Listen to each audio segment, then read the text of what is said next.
Emeka left Enugu with nothing but a dream to return wealthy and give his family the life they deserved.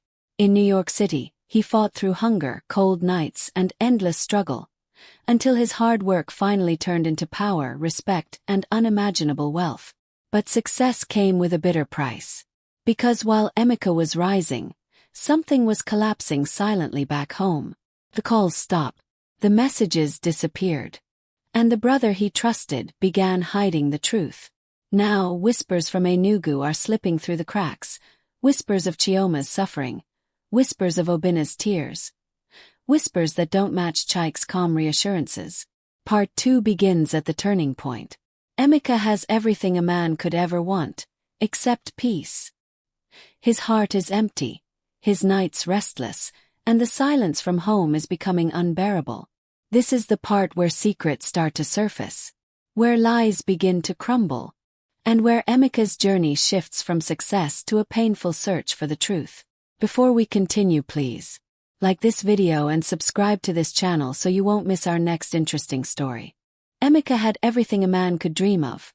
Wealth that shook the city, businesses spread across New York, staff at his beck and call, foreign investors praising his brilliance.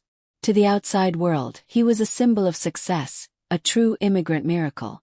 Every skyscraper he looked up at seemed to mirror the heights he had scaled in life, the heights he had fought for day and night, sweat and sacrifice marking every step of his journey.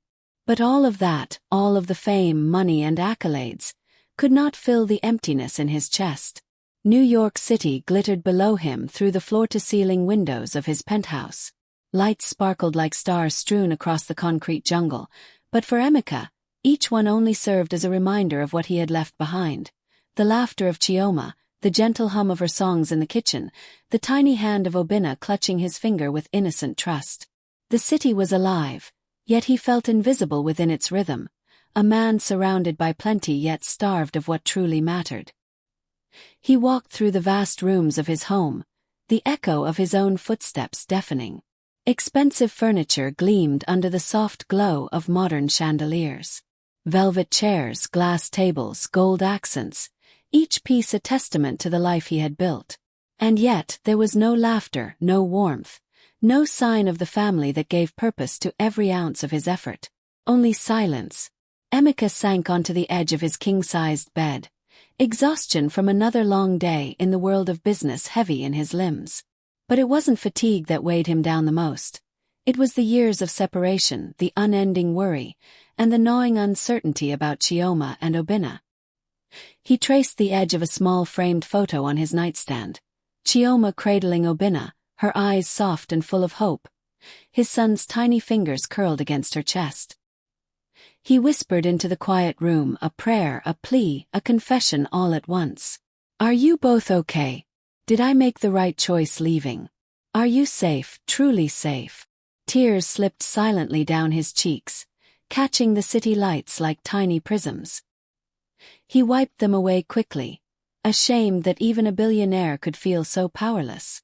Despite all he had achieved, despite all the respect and admiration, he felt hollow. The wealth around him was meaningless without the two people who had made his life worth living. Days blurred into nights.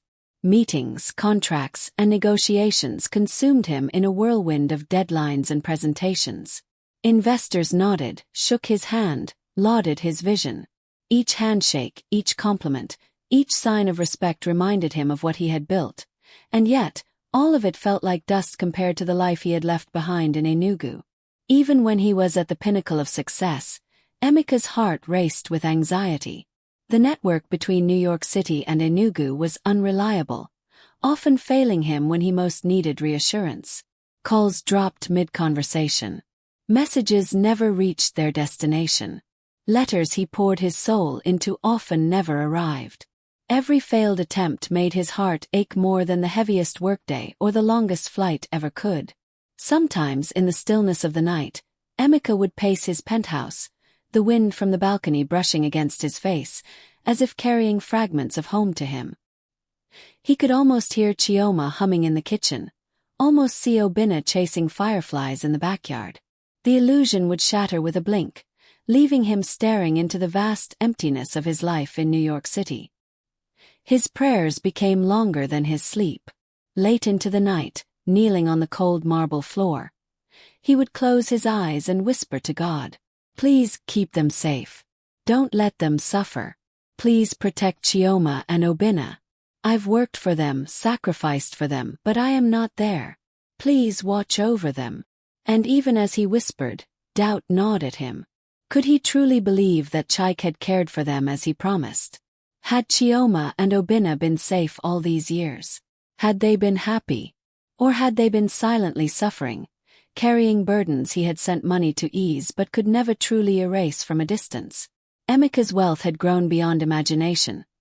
He could buy homes, cars, companies, even entire blocks of Manhattan if he wished.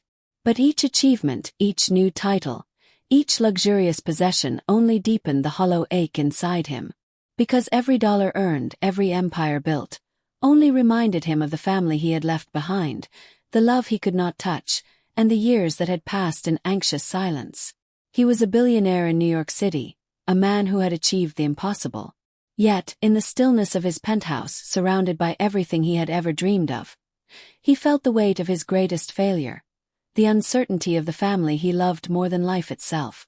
And in the quiet of that luxurious emptiness, Emeka vowed again, a whisper louder than any roar of the city outside. "I will return. I will make everything right.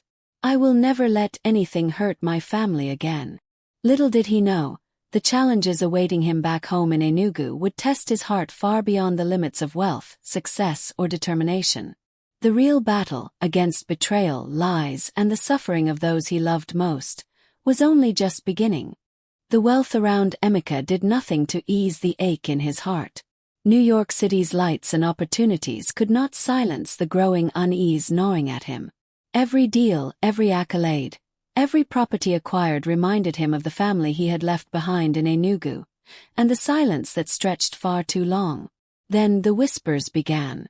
Small murmurs from old friends and distant contacts hinted at struggles at home, unpaid bills, Chioma's hidden tears, Obinna going to bed hungry.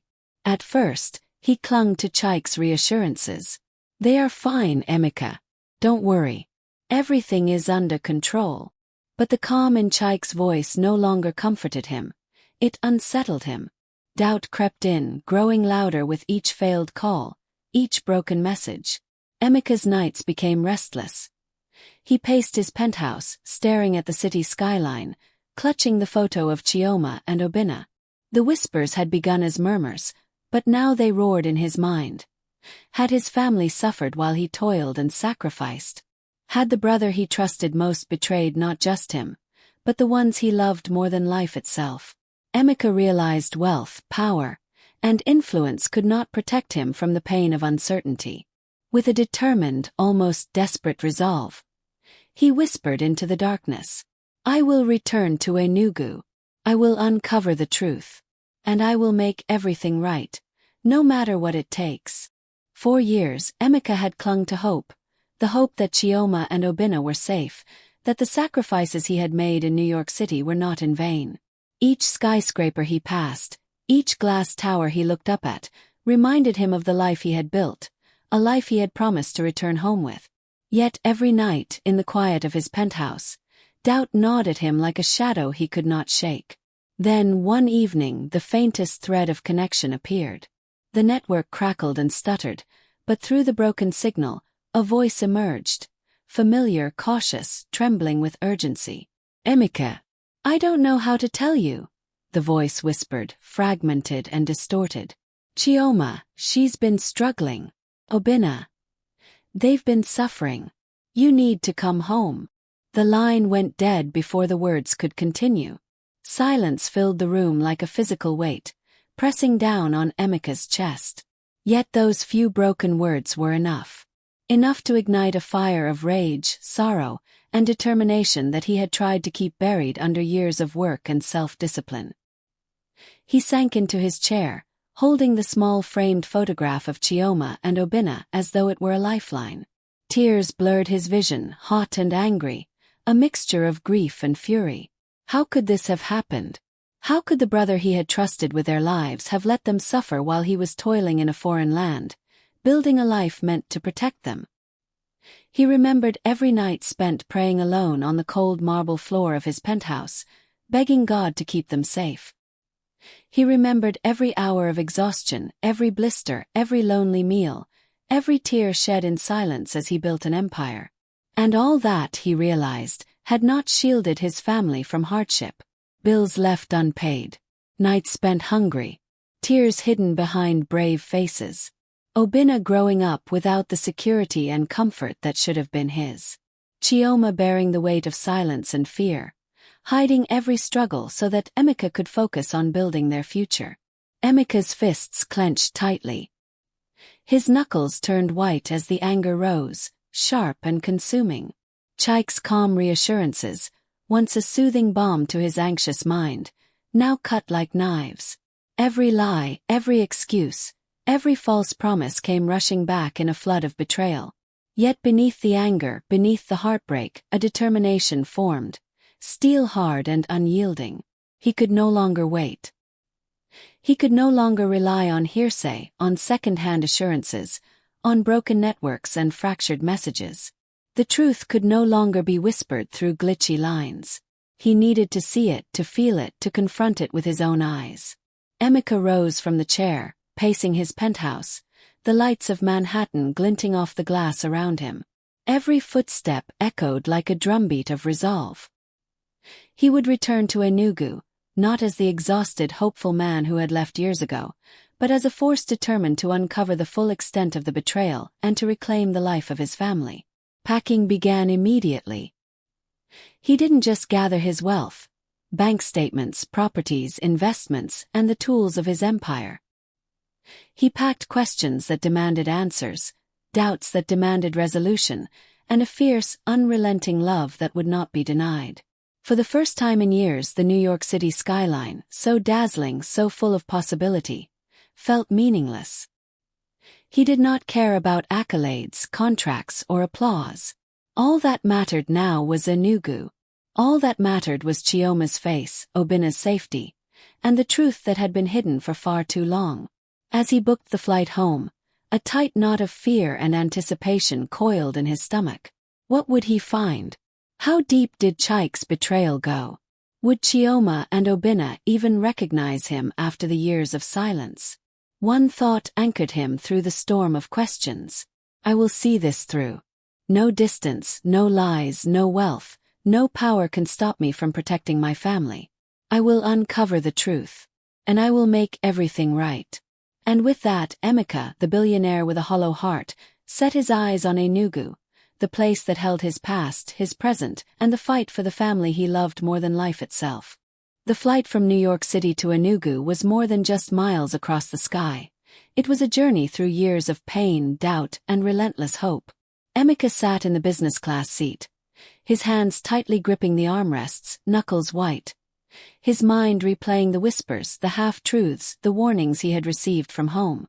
Every memory of Chioma's gentle smile, Obinna's bright eyes, and the life he had promised them flashed before him like a relentless slideshow, each image sharpening the ache in his chest. He packed carefully for the journey, not just with clothes and documents, but with every ounce of courage, every memory of love, and an unwavering determination to confront the truth. Every suitcase, every folded shirt, every passport tucked into the pocket was a symbol of preparation. A preparation not for luxury, but for confrontation, for justice, and for reclamation of the life that had been stolen from him by lies and silence. As the plane soared over the Atlantic, the lights of Manhattan faded into the distance, replaced by the endless expanse of clouds and the darkness of night. Emeka pressed his forehead against the cool window, imagining the streets of Enugu below, the place of his roots, of his love, of his family.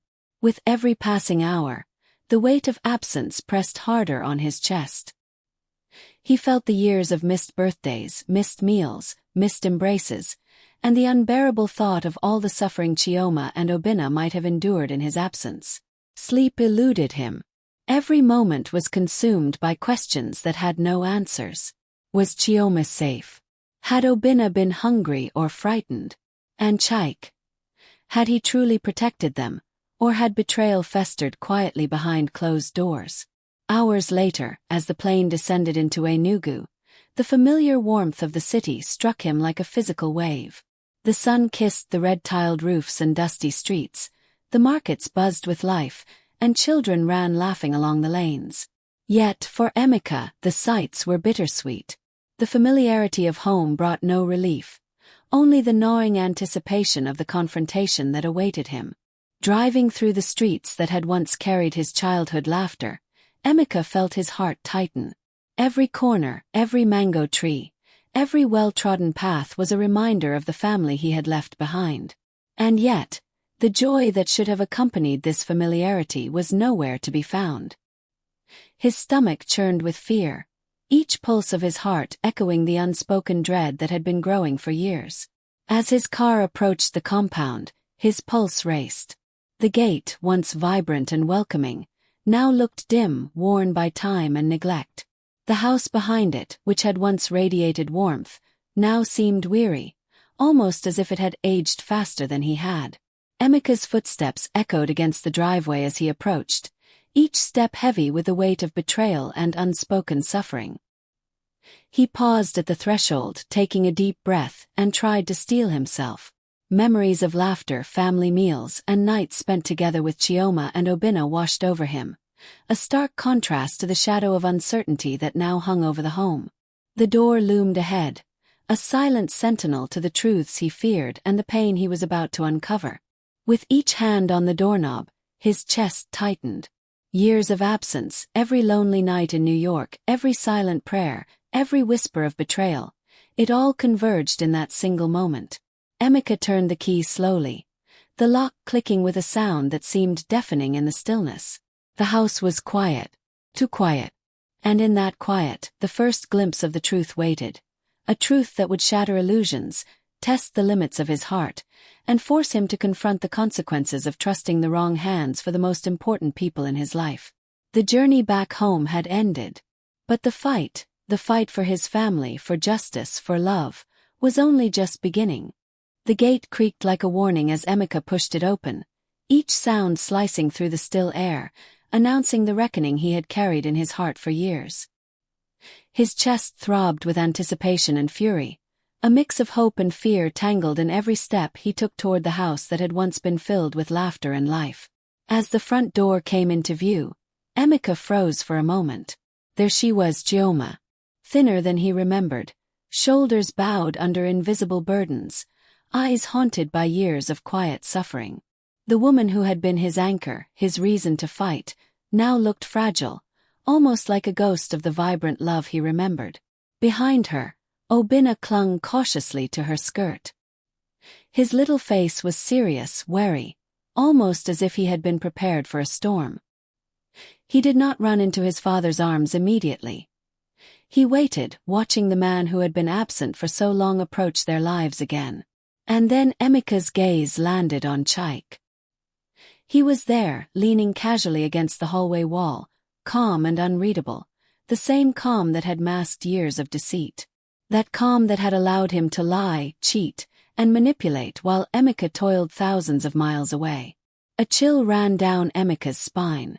The betrayal was real, standing just a few feet away, almost daring him to confront it. "How could you?" Emeka's voice cracked but thundered through the room, carrying years of heartbreak, anger, and disbelief. "How could you let them suffer, while pretending everything was fine?" Chike's lips curved into a faint, almost smug smile. "You trusted me, Emeka," he said slowly.